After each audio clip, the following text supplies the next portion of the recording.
Hi family. നമ്മളെപ്പോഴും പെട്ടെന്ന് ഉണ്ടാക്കിയെടുക്കാൻ പറ്റിയ എന്തെങ്കിലും ഒരു റെസിപ്പി ആയിരിക്കുമല്ലേ കൂടുതൽ നോക്കാം.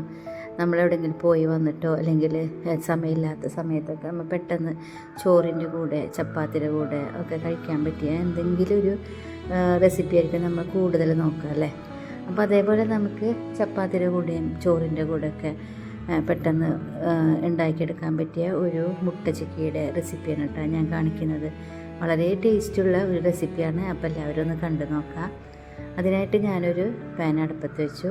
അതിലേക്ക് 2-3 ചെറിയ സവാള 3-4 നീളത്തിൽ അരിഞ്ഞെടുത്തത്, സ്ലൈസായിട്ട് അരിഞ്ഞത്, അതിലേക്ക് 2-3 പച്ചമുളകും കൂടി ചേർത്ത് കൊടുത്തിട്ട് നന്നായിട്ട് ഒന്ന് വഴറ്റിയെടുക്കാം. സവാള ഏകദേശം ഒരു ബ്രൗൺ കളറാകുന്നത് വരെ വഴറ്റിയെടുക്കാം. അങ്ങനെ വഴറ്റിയെടുക്കുമ്പോഴാണ് അതിനൊരു ടേസ്റ്റ് ഉണ്ടാവുക. അപ്പോൾ അതിലേക്ക് ഈ വഴറ്റി വരുന്നതോടൊപ്പം തന്നെ നമുക്കതിലേക്ക് 3-4 പോയിട്ട് വെളുത്തുള്ളി ചതച്ചത് ചേർത്ത് കൊടുക്കാം.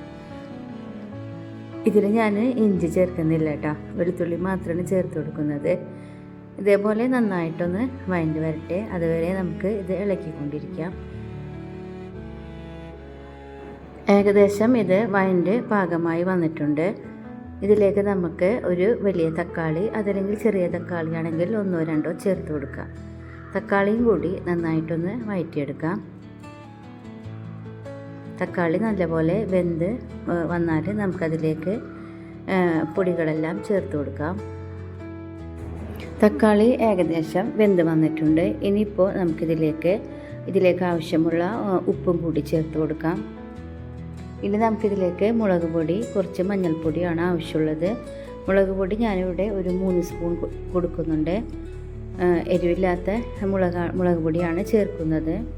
ഓരോരുത്തരുടെ എരിവിനനുസരിച്ച് നമുക്ക് ചേർത്ത് കൊടുക്കാം. ഒരു 1/4 ടീസ്പൂൺ മഞ്ഞൾപ്പൊടിയും കൂടി ചേർത്ത് കൊടുക്കുന്നുണ്ട്. കുറച്ച് ഗരം മസാലയും ചേർക്കുന്നുണ്ട്. താല്പര്യമുള്ളവർ ചേർത്താൽ മതി, എന്നാലും അതൊരു ടേസ്റ്റ് തന്നെയാണ്. ചപ്പാത്തിക്കാണെങ്കിൽ കൂടുതൽ നല്ലത്. ഇതിൽ ചിക്കൻ മസാല വേണമെങ്കിൽ ചേർത്ത് കൊടുക്കാം കേട്ടോ. ഞാനിവിടെ ഇത്രയും മസാലപ്പൊടി മാത്രമാണ് ചേർത്ത് കൊടുക്കുന്നത്. ഇനി ഇത് നന്നായിട്ട് ഒന്ന് വഴറ്റിയെടുക്കാം. കുറച്ച് സമയം ഒന്ന് വഴണ്ട് വരട്ടെ. ഇനി നമുക്കിതിലേക്ക് ഒരു 1/4 ടീസ്പൂൺ ഗരം മസാലയും കൂടി ചേർത്ത് കൊടുക്കുന്നുണ്ട്. ഇനി നമുക്കിതിലേക്ക് നമ്മൾ വഴറ്റി വെച്ചതെല്ലാം ഒന്ന് സൈഡിലേക്ക് മാറ്റി വെച്ചതിന് ശേഷം 3-4 കോഴിമുട്ട നമുക്കിതിലേക്ക് ഒഴിച്ചു കൊടുക്കാം. ഞാനിവിടെ കുറച്ച് വെളിച്ചെണ്ണയും കൂടി ചേർത്ത് കൊടുക്കുന്നുണ്ട് കേട്ടോ. ഇനി മുട്ട നമുക്കിതിലേക്ക് ഒഴിച്ചു കൊടുക്കാം. ഞാനിവിടെ 4 കോഴിമുട്ടയാണ് ചേർത്ത് കൊടുക്കുന്നത്. ചെറിയ മുട്ട ആയതുകൊണ്ട് 4 കോഴിമുട്ടയാണ് ചേർത്ത് കൊടുക്കുന്നത്. ഇനി ഇതെല്ലാം കൂടി ആദ്യം നമുക്ക് ആ മുട്ട മാത്രം ഒന്ന് ജസ്റ്റ് ഒന്ന് ചിക്കിയെടുക്കാം. എന്നിട്ട് പിന്നെ നമുക്ക് എല്ലാം കൂടി ഒന്ന് നന്നായിട്ട് മിക്സ് ചെയ്ത് കൊടുക്കാം.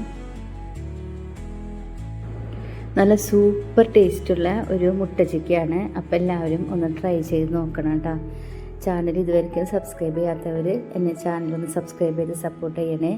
വീഡിയോ ഇഷ്ടപ്പെടുകയാണെങ്കിൽ ലൈക്ക് ചെയ്യാനും ഷെയർ ചെയ്യാനും കമൻറ്റ് ചെയ്യാനും ഒന്നും മറക്കരുത്. അപ്പോൾ ഇതേപോലെ എല്ലാവരും ഉണ്ടാക്കി നോക്കുക. നല്ല ടേസ്റ്റുള്ള ഒരു മുട്ട ചിക്കി തന്നെയാണ്. അപ്പോൾ എല്ലാവരും ഉണ്ടാക്കി നോക്കണം. നിങ്ങളുടെ അഭിപ്രായം കമൻറ്റിൽ അറിയിക്കുക. ഈ സമയത്ത് നമുക്കിതിലേക്ക് ഉപ്പ് ആവശ്യമുണ്ടെങ്കിൽ ഉപ്പും കൂടി ചേർത്ത് കൊടുക്കുക. നേരത്തെ നമ്മൾ കുറച്ച് ഉപ്പ് ചേർത്ത് കൊടുത്തിട്ടുണ്ടായിരുന്നു മസാലയിൽ. മുട്ട ഒഴിച്ചതിന് ശേഷം കുറച്ചും കൂടി ഉപ്പ് വേണ്ടി വരും. അപ്പോൾ അത് നോക്കിയിട്ട് പാകത്തിനനുസരിച്ച് ഇട്ട് കൊടുക്കുക.